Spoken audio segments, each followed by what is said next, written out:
Language exerts hidden power, just like moon on the tides.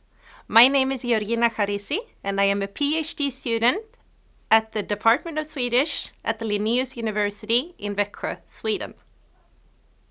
Human nature is social, and we communicate in many different ways, in example, through texts.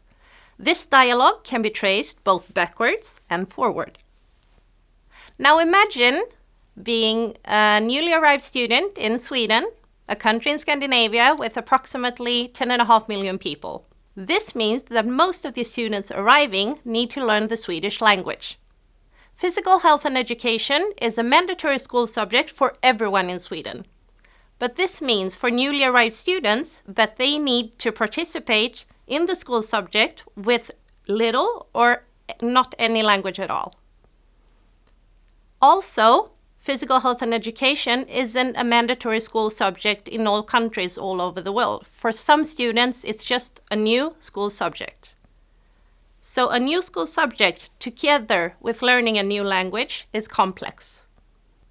My linguistic analysis can show what physical health and education in Sweden is about, what ideology and culture is hidden in the texts, but also the communication in the texts, what is expected from them. People who have never swum, who have never seen water, people who have never seen forest. In Sweden, it's very common to go run in the woods or take a ride on your bicycle. Those are everyday activities that are not common for all people. So I make a linguistic analysis of the assessment material that teachers can use to evaluate the newly arrived students' previous experience and knowledge of the school subject.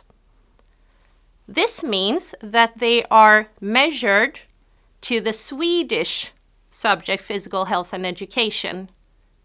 Since they need to learn a new language and new techniques, learn things that they may not be used to from their home countries and cultures, physical health and education is a complex subject in Sweden for newly arrived students.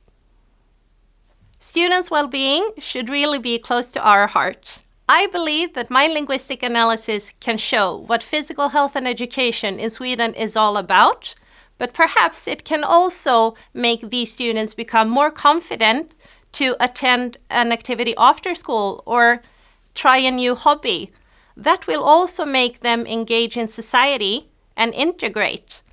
If you have to flee to a country and you need to do things because the rules tell you so, then I think that it's our job to try to meet them as well as we can. My research is part of the EUniWell European University for Well-being,